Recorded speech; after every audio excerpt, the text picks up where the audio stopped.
वृंदावन ठाकुर जी को इतना प्रेम देता है, इतना इतना प्रिय लगता है ठाकुर जी को वृंदावन की कि एकमात्र वृंदावन के लिए लिखा है सर्वकाल सुखावहम।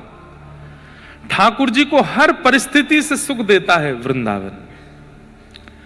अब वृंदावन का रूप अलग हो गया है, हमें जो दिख रहा है वो वृंदावन अब अलग जैसा है, पर अभी भी ठाकुर जी को सुख देता है वृंदावन। वृंदा कौन है? वृंदावी एक भगवान की गोपी है, वृंदावी एक भगवान की सहचरी है, वृंदा महारानी, वही वृंदावन है। इनका कार्य क्या है? ठाकुर जी की लीला को अनुकूल बनाना। जब कभी ठाकुर जी यमुना पुलिन पर जाते हैं तो बालुका अनुकूल हो जाती है, जब कभी भी ठाकुर जी निकुंज वन में जाते हैं तो निकुंज वन के वृक्ष अनुकूल हो जाते हैं। ठाकुर जी को कुछ भूख लगती है तो अपने आप फल प्रकट हो जाते हैं ठाकुर जी को पवाने के लिए। ठाकुर जी को सुगंधि की आवश्यकता तो गले की माला, सुंदर सुंदर पुष्प प्रकट हो जाते हैं। प्रिया और प्रियतम के सुंदर विहार में जो सुख प्रदान करे, जो पूर्ण रूपेण अपना योगदान प्रदान करे, वही है वृंदावन। वृंदावन का अभिप्राय और कुछ नहीं, और वृंदावन वासियों का भी अभिप्राय और कुछ नहीं होना चाहिए, केवल और केवल वृंदावन के प्रिया प्रियतम को सुख देना। यही वृंदावन और वृंदावन वासियों का उद्देश्य होना चाहिए, इसके अलावा कुछ भी नहीं। यदि कोई वृंदावन में रहकर के भी अपने सुख का विचार करे, अपने भावों का विचार कर रहा है, तो वृंदावन में रहकर के वो वृंदावन के नियम का पालन नहीं कर रहा। वृंदावन शतक, उसमें एक श्लोक है, भ्रातः तिष्ठ टले टले विटपिनाम ग्रामेषु भिक्षामटः स्वच्छंदम पिबयामुनम जलमलम चीराणि कंथाम कुरु सम्मानम कलयाति घोर गरलम नीचपुमानम क्षुधा श्री राधा मुरली रवो ब्रज सखे वृंदावनम मत्यज। ध्यान से सुनिएगा, अभी तक वृंदावन प्राप्त हुआ ही नहीं लोगों को। हल्ला मचता है, लाखों की भीड़, करोड़ों की भीड़ वृंदावन में। अभी स्थिति यह है, चक्का जाम है वृंदावन का, लेकिन इतनी संख्या में लोग पहुंच गए, लेकिन वृंदावन के लिए अनुकूल नहीं बन पाए हैं। अभी वो वृंदावन वासी नहीं कहलाएंगे। वृंदावन में अनुकूल कौन है? सुनिए कितना कठिन है। भ्रातः तिष्ठ टले टले विटपिनाम ग्रामेषु भिक्षामटः। वृंदावन में रहने वाला व्यक्ति या वृंदावन वास करने वाला व्यक्ति, अच्छा ये सारे नियम व्रज में जन्मे व्रजवासियों के लिए नहीं है, उनके ऊपर मत थोपिएगा।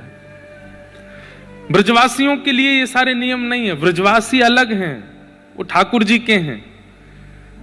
वो तो अपने पूर्व में इतने तप कर चुके हैं कि उनका जन्म वृंदावन में हो गया। ये तो वृंदावन वास की इच्छा रखने वाले, वृंदावन जाने वाले लोगों के लिए नियम क्या होने चाहिए? ध्यान से सुनो। भ्रातः तिष्ठ टले टले विटपिनाम ग्रामेषु भिक्षामटः। वृंदावन जाने वाले लोग प्रयास करें कि वे मधुकरी पा करके अपना जीवन निर्वहन, जितने दिन वृंदावन में रहे मधुकरी पावें। मधुकरी मतलब ब्रजवासियों के यहां से, ना किसी होटल पे पावे, ना किसी बाहर किसी रेस्टोरेंट में जामे, ब्रजवासियों के आगे जाकर के अंजलि फैला करके कहें कि आपके घर में जो सामग्री हो हमें प्रदान करो। ब्रजवासियों के यहां की मधुकरी पावे। दूसरा, स्वच्छंदम पिबयामुनम जलमलम। प्यास लगे तो यमुना जी का जल पान करे, पर यमुना जी का जल पीने योग्य हम लोगों ने छोड़ा नहीं।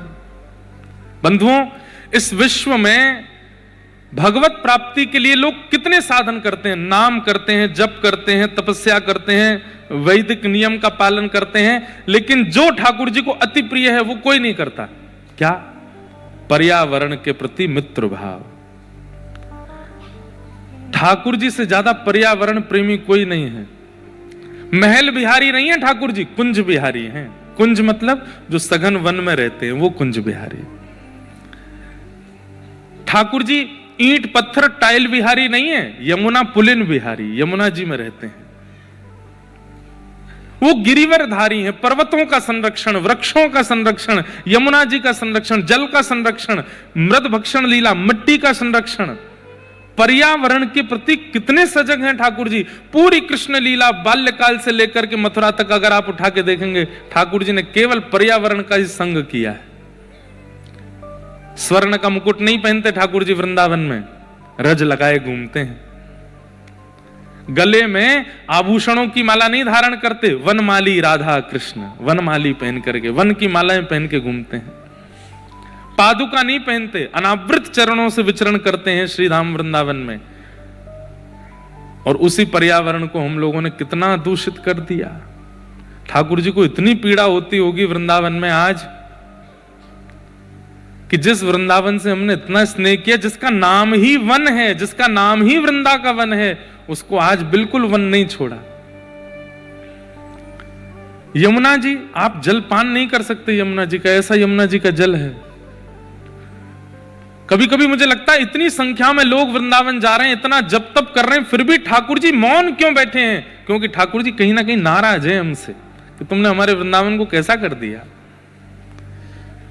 हम वृंदावन के निवासी हैं, 28 वर्ष की आयु हो गई, कितने वर्ष हो गए मैं यमुना जी का आचमन नहीं कर पाया अभी तक। हम यमुना जी में स्नान नहीं कर पाए। अपने ठाकुर जी का अभिषेक करना होता है ज्येष्ठाभिषेक पर, तो कटा पत्थर एक स्थान है हरिद्वार से आगे जाकर के, वहां यमुना जी आती, वहां से यमुना जल लाना पड़ता है। हमारे इतने युवा अगर एक साथ जुड़ जाएं, नाम भी करो, जप भी करो, लेकिन एक पहल चालू करो कि भाई वृंदावन को पुनः वृंदावन बनाओ। उसके लिए वृंदावन को जो प्रदान करना पड़े, हम ठाकुर जी के निकुंज को सजाएंगे तो ठाकुर जी हमारे जीवन को सजा देंगे, ठाकुर जी आनंदित हो जाएंगे। पर हमारी इच्छा तो ऐसी है कि ठाकुर जी बुरो बावड़ों से वृंदावन पढ़ो रे, आप तो हमें प्राप्त है जाओ। ठाकुर जी कह रहे हैं पहले मेरे निकुंज को तो योग्य बनाओ। इतनी संख्या में युवा अगर ठाकुर जी के पास पहुंच जाएंगे, ठाकुर जी कहेंगे अरे तुम सब क्षमतावान हो, तुम सब बुद्धिमान हो, तुम सब योग्य हो, लग जाओ ना मेरे वृंदावन को कुछ बनाने में, सबको स्वीकार करूंगा मैं, सारे दोष भुला करके सबको अंगीकार करूंगा। उस रास का अनुभव सबको ठाकुर जी करा देंगे, जिस रास का हम चर्चा सुनते हैं कथा में। पर मैं बहुत कभी कभी मैं ना, एक तो सबसे बड़ी बात है मुझे सरल सहज बोलना प्रिय है। मैं ज्यादा उग्र होके बोल नहीं पाता, ज्यादा ये पहल उठाना और रोडों पे आ जाना मैं चाहूं तो कर सकता हूं, और एक आवाज में मुझे पता है कि बहुत लाखों वृंदावन में युवा इकट्ठे हो जाएंगे, पर मेरे से होता नहीं है। मुझे लगता है मैं व्यासपीठ से आपको कह दूं, आप हृदय से समझ करके अपने आप संभल करके उस क्रिया को करो, क्योंकि मैं अगर लेके गया तो वहां पर भी वो सेल्फी पॉइंट बन जाऊंगा, मैं लोगों के फोटो का वो बन जाऊंगा, पैर छुपाने का, और फिर कुछ लोग कहेंगे बताओ ये भी इनका प्रोपोगेंडा है, ये कुछ है। वो सब मैं नहीं चाहता। मैं चाहता हूं आप अपने बुद्धि विवेक से विचार करो, जरूरत पड़ेगी तो मैं आऊंगा आगे लेकर के सबको वृंदावन का कुछ करेंगे। वृंदावन मार्जन उत्सव होना चाहिए। इतने लोग वृंदावन जाते हैं, कई लोग कहते हैं हर महीने हम वृंदावन जाते हैं।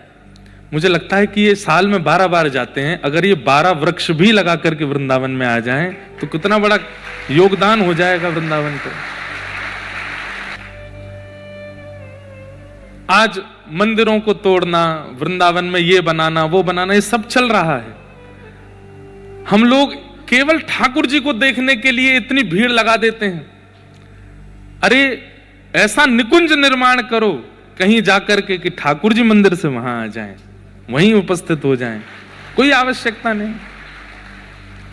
बैठी रहूं कुंजन के कोने, श्याम राधिका गाऊं, किशोरी तोरे चरणन की रज पाऊं, किशोरी तोरे चरणन की रज पाऊं। कहां से पाऊं? रज बची नहीं, कहां से पाऊं? बैठी रहूं कुंजन के कोने, है कहां कोना? है कौन सा कुंज वृंदावन में जहां बैठोगे आप? बचे ही नहीं है। आज वृंदावन के पास वो ताकत है लोगों के, जनसमूह की, कि वृंदावन जाने वाले वैष्णव कुछ ठान लें तो करके दिखा देंगे। पूरे विश्व में भीड़ करने वाले लोग यहां से जाते हैं, बुरा नहीं मानिएगा, पूरे विश्व में जहां कहीं भी भीड़ होती है, भीड़ में जाने वाले लोग इधर से जाते हैं। यहां हम ये करेंगे तो हमको ये मिल जाएगा, ऐसा करेंगे तो ये मिल जाएगा, ऐसे जाएंगे तो ये मिल जाएगा, ये चढ़ा देंगे तो ये मिल जाएगा। वृंदावन जाने वाले 99% लोग यहां से जाते हैं, कोई भी इधर से नहीं जाता।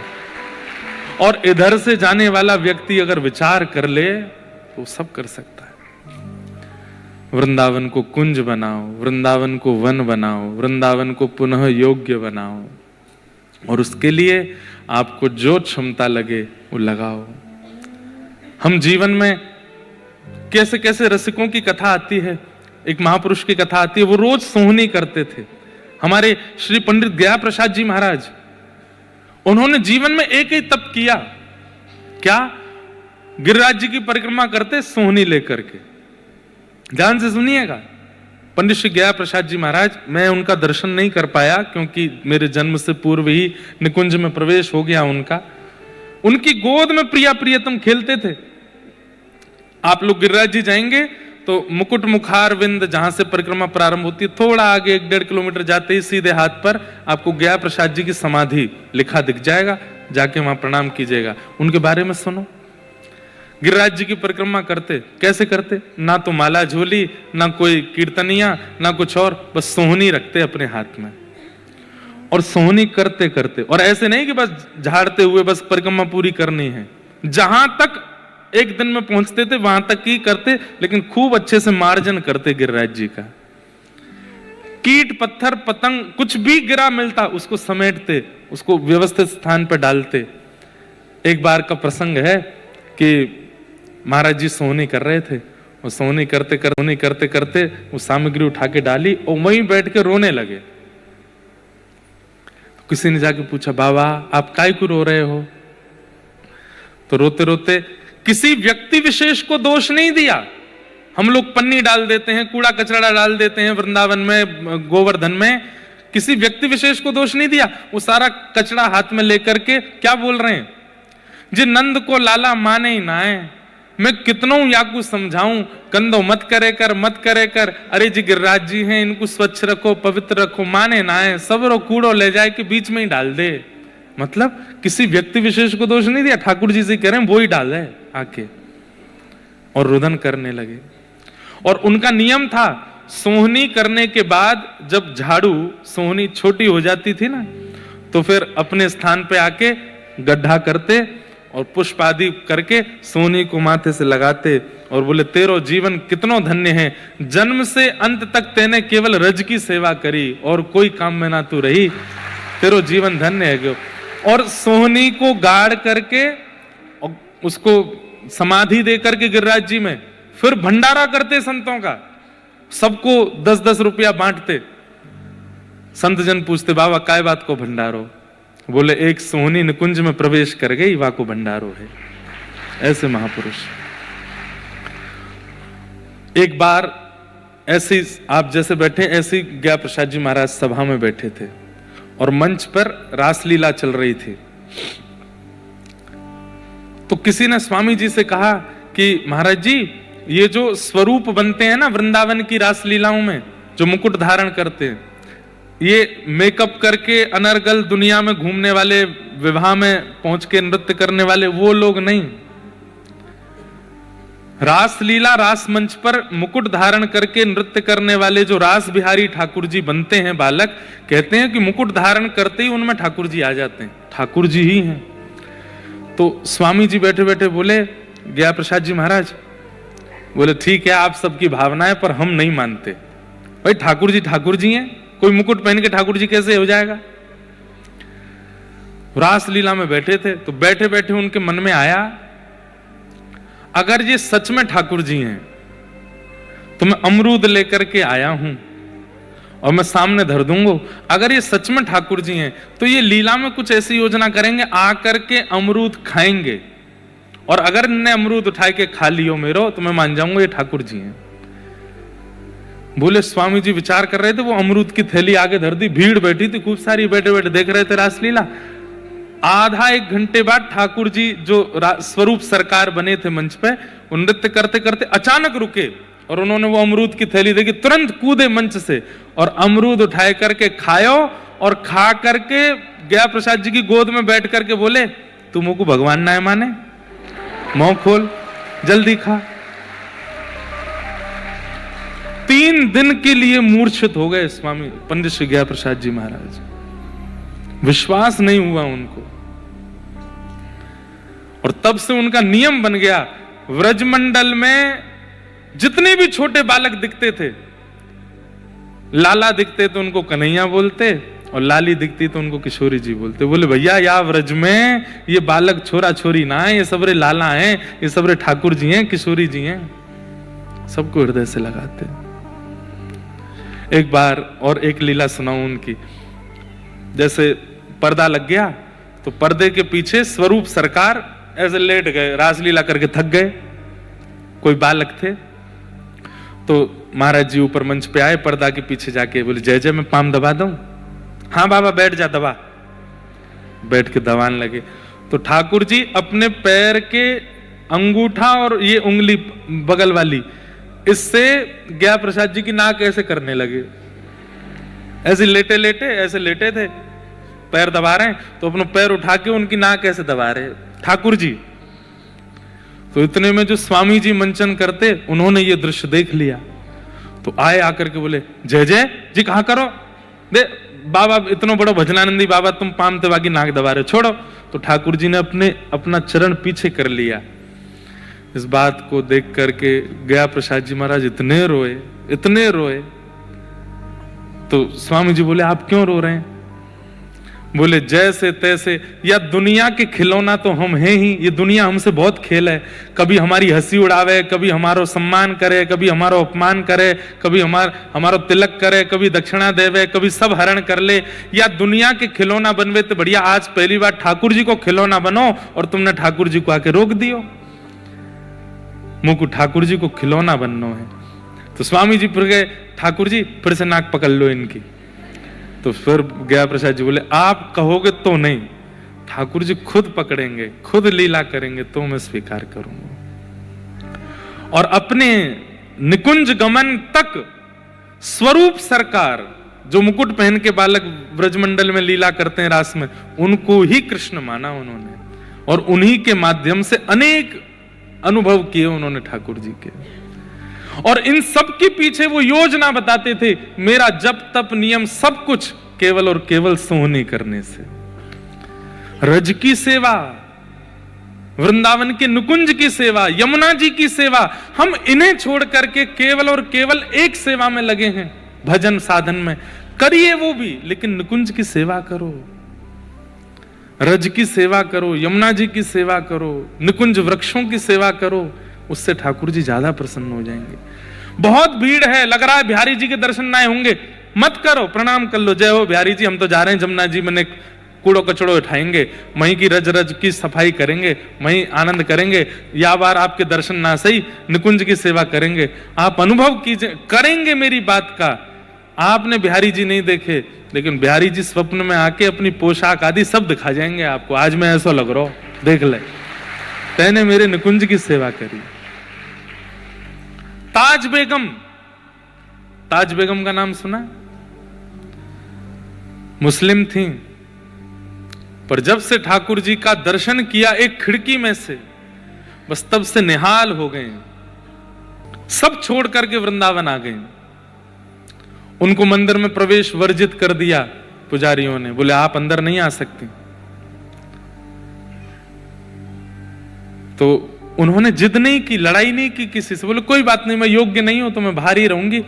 दर्शनार्थी जो दर्शन करके आते उनसे पूछती, आज जय जय कैसे लग रहे, आज जय जय कैसे लग रहे, सब बताते, आज ऐसी पोशाक है, ऐसा मुकुट है, ऐसे कुंडल है, ऐसी नासिका है, ऐसा भोग है, ऐसा इत्र लगाए हो।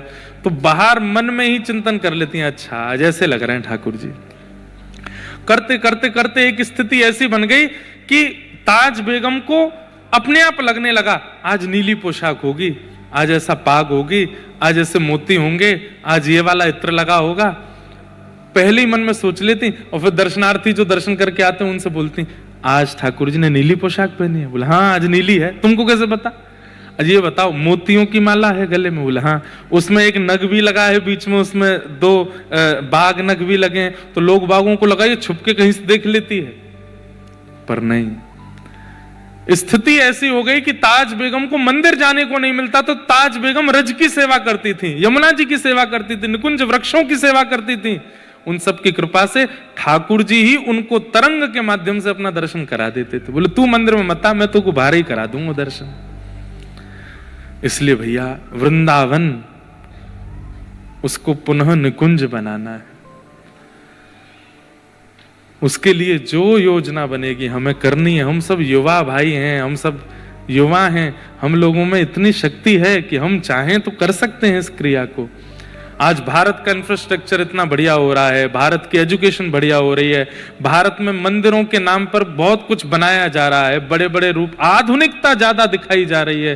पर वृंदावन आधुनिक नहीं है, वृंदावन सहज है, वृंदावन सरल है, वृंदावन सामान्य है, उसको वैसा ही बनाना है। करेंगे कुछ ना कुछ पहल अगले वर्ष, जिससे वृंदावन पुनः वृंदावन बने, पुनः वैसा बने। अड़चने आएंगी, रुकावटें आएंगी, खूब सुनना पड़ेगा, खूब दुनिया भर के हमको लांछन आदि भी लगेंगे, लेकिन भैया ये दुनिया तो बोलती रहेगी। ये दुनिया लांछन लगावे वो तो लगाती ही है, ये नहीं लगा मैं, बस ये प्रसन्न रहे, हमको और क्या चाहिए।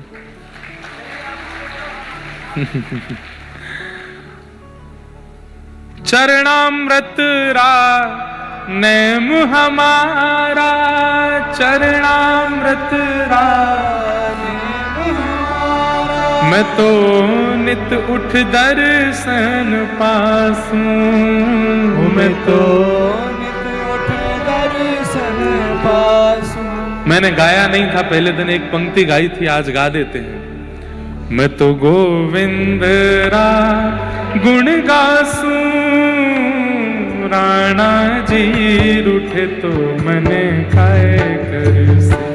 मैं तो गोविंद रा गुण गासूं, राणा जी रूठे तो मने खाए। एक बाईसा के शब्दों में अपना जोड़ने का कोई मन नहीं, पर मैं अभी कह दूं, मैं तो कुंज निकुंज बनासूं, राणा जी रूठे तो मने खाए कर से। मैं तो कुंज निकुंज बनासूं, राणा जी रूठे तो मने खाए कर से। मैं तो गोविंद रा गुण गासूं, राणा जी रूठे तो मने खाए कर से। मैं तो गोविंद रा गुण गासूं, राणा जी रूठे तो मने खाए कर से। हे राम नाम रा जहाज चला स्या, राम नाम रा जहाज चला स्या, हे राम नाम रा जहाज चला स्या, राम नाम रा जहाज चला। मैं तो भव सागर तर जासूं, मैं तो भव सागर तर जासूं, ओ मैं तो भव सागर तर जासूं, मैं तो भव सागर तर जासूं, ओ मैं तो गोविंद रा गुण गासूं, राणा जी रूठे तो मने खाए कर से। मैं तो गोविंद रा गुण गासूं, राणा जी रूठे तो मने खाए कर से। मैं तो